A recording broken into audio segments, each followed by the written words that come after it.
नमस्कार,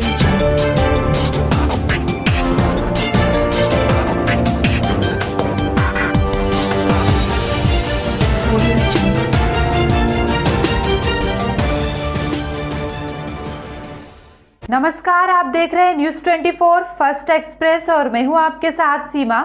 बढ़ते हैं आज की खास खबरों की ओर। प्राचीन हत्या राम मठ के महामंडलेश्वर श्री भवानी नंदन यति जी महाराज जो बुधवार 18 मई को गाजीपुर के स्थानीय ददरी घाट स्थित एक कार्यक्रम में आए थे और गाजीपुर के प्रबुद्ध नागरिकों के साथ अपनी उपस्थिति के लोगों को साधुवाद भी दिया। उन्होंने अपने संक्षिप्त प्रवचन से सामाजिक सद्भाव के साथ हमें कैसे तनाव मुक्त वातावरण में खुशहाली से रह सकते हैं, इस पर संबोधित भी किया। इस बीच पत्रकारों ने महामंडलेश्वर भवानी नंदन यति जी महाराज से ज्ञानवापी विवाद पर उनकी राय और जनता को क्या संदेश है, इस सवाल पर दिया।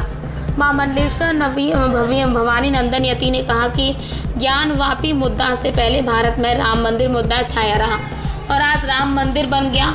इस दौरान उन्होंने कहा कि मैं समझाता हूं कि ज्ञानवापी मुद्दा राम मंदिर मुद्दा से भी सरल तरीके से हल होने वाला है, क्योंकि अयोध्या में राम मंदिर का मुद्दा बड़े लंबे समय से चला है। एविडेंस के लिए खुदाई और तमाम कब आए हैं देखी गई है। इसके लिए ज्ञानवापी मुद्दा बहुत जल्द हल होने वाला है, क्योंकि न्यायालय को एविडेंस की आवश्यकता होती है और ज्ञानवापी में खुलेआम एविडेंस पड़े हुए हैं। अगर न्यायालय की न्याय देने की बात आती है तो निश्चित तौर पर वहाँ पर जर्रा जर्रा में शिवलिंग है। इस दौरान उन्होंने कहा कि हमारी कहावत है कि काशी का हर कंकड़ संकर है, तो जहाँ का कंकड़ कंकड़ संकर है वहाँ दूसरा कैसे हो सकता है। वहीं मीडिया ने सवाल किया कि वजू खाने में संकर के सवाल पर कहा कि अन्य रहेगी अगर मान्यता रहेगी कि जिसकी लाठी उसकी भैंस। मुसलमान के हाथ में लाठी थी, औरंगजेब के हाथ में लाठी थी। जब सत्ता विपरीत धर्म के पास पहुंचती है तो मंदिर और मस्जिद का यही हाल होगा। इस मंदिर में उन्होंने कहा कि मैं भी अपनी प्रामाणिकता के साथ नहीं चाहते।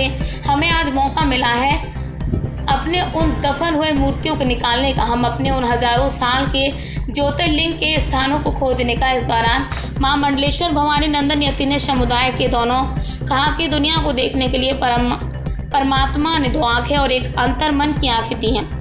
तीनों आँखों से दोनों लोग देखें। और मुसलमान भाइयों ने कहना चाहूँगा कि काशी के जर्रा जर्रा में शंकर और मस्जिद में भी शंकर है। शंकर क्या मान्यता रहेगी? मान्यता यही रही जिसकी लाठी उसकी भैंस। जब मुसलमान के हाथ में लाठी थी, औरंगजेब के हाथ में लाठी थी, जब सत्ताएं विपरीत धर्म के पास पहुंचती है तो मंदिरों का यही हाल होगा, मस्जिदों का वही हाल होगा। हम किसी अप्रामाणिकता के साथ नहीं चाहते हैं। हमें आज मौका मिला है अपने उन दफन हुई मूर्तियों को निकालने का, अपने उस हजारों वर्ष पुराने ज्योतिर्लिंग के स्थान को खोजने का। तो हमें वो अधिकार संविधान ने दिया है कि हम अपनी मौलिकता को खोजें, अपने मौलिक अधिकारों के प्रति सजग रहें और सुरक्षा दें। तो इसके लिए हमारा हक है, हमें करना चाहिए। ऐसे में दोनों पक्षों को क्या बोलेंगे? मैं दोनों पक्षों को ये कहना चाहूँगा कि परमात्मा ने दुनिया को देखने के लिए ये दो आँख बनाई है और समझने के लिए अंदर एक विवेक रूपी चक्षु एक आँख बनाई है। उन तीनों नेत्रों से ठीक से देख करके आँखें दोनों बराबर होती हैं। सब कोई बराबर इस संसार में, परंतु मंदिर और मस्जिद के विवाद का अंत करना है, ये इन विवादों को पटाक्षेप करना है। तो मुस्लिम भाइयों को सब कुछ दिखाई दे रहा है, उन्हें कह देना चाहिए काशी विश्वनाथ की नगरी है, ये काशी ऐतिहासिक मोक्ष की नगरी है। यहाँ पर भगवान शंकर ही सर्वत्र विद्यमान है। तो फिर मंदिर मस्जिद के अंदर फिर दूसरे देवता कहाँ से आ सकते हैं? यदि ऐसा संविधान का बायलॉज का ऐसा कोई आर्टिकल है तो फिर भारत के किसी शख्स को बोलने का हक नहीं है, वो न्यायालय तय करेगा। कहूँगा यदि कहीं पर हिंदू समाज बैठ करके आराधना साधना करता रहा तो आप प्यार से अपने भाइयों को वो वापस कर दीजिए, वरना वही हाल होगा जो अयोध्या में।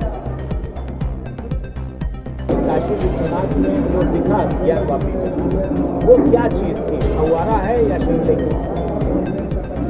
नहीं, वहाँ पर एक एक जर्रा जर्रा शिवलिंग है। हमारे यहाँ एक छोटी सी कहावत है कि काशी का हर कंकर संकर। तो जहाँ का कंकर कंकर संकर है वहाँ दूसरा कैसे हो सकता है? तो वहाँ पर सारे एविडेंस मौजूद हैं। अगर वह सर्वेक्षण जो समिति है वो अगर ईमानदारी के साथ इस काम को करती हैं, और मैं समझता हूँ कि न्यायालयों में आज भी ईमानदारी बरकरार है। मैं हिंदू और मुसलमान को बांटने की बात कभी नहीं करूँगा, क्योंकि मुसलमानों को भारत में नमाज अदा करने का, रोज़ा करने का हक है कि नहीं, ये मेरा विषय नहीं। ये इतिहास होगा, ये संविधान होगा, ये सरकारें तय करती हैं, यह समाज तय करता है, यह परंपराएं जो हैं वो तय करती हैं। परंतु मस्जिद है कि मंदिर है, यदि इस विषय में आप मुझसे पूछते हैं तो वहाँ जा कर के आप इतने बुद्धिजीवी वर्ग पत्रकार हैं, जाकर कैमरा घुमाइए, सब कुछ। जी, ज्ञान वापी मुद्दा बहुत छाया हुआ, इस पर क्या कहना चाहेंगे दोनों समाज को? जी देखिए, भारत के अंदर राम मुद्दा छाया रहा। भारत के हर वर्ग ने, न्यायालय ने, भारतीय बुद्धिजीवी वर्ग ने, सबने एक स्वर से चाहा राम मंदिर बन जाए। आज राम मंदिर बन गया। मैं समझता हूँ ज्ञानवापी मुद्दा राम मंदिर से भी ज़्यादा सरल तरीके से हल होने वाला है, क्योंकि जो अयोध्या वाले राम जन्मभूमि का मसला था, उस मसले पर बहुत ज़्यादा खुदाई, बहुत ज़्यादा पुरातत्व सर्वेक्षण, बहुत सारी बातें की गई, बहुत लंबा मामला खींचा।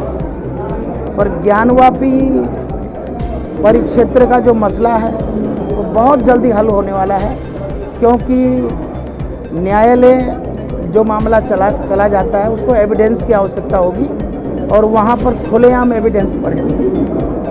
तो मेरे हिसाब से अगर न्यायाधीश न्याय करते हैं तो ये सुनिश्चित है, यदि वो ये डिसाइड करते हैं कि यहाँ मंदिर है कि मस्जिद है, तो उसके लिए प्रमाण की आवश्यकता नहीं, वहाँ सब कुछ विद्यमान है। फिलहाल के लिए इतना ही। खबरों का सिलसिला लगातार जारी है। आप बने रहिए न्यूज़ 24 फर्स्ट एक्सप्रेस के साथ। नमस्कार।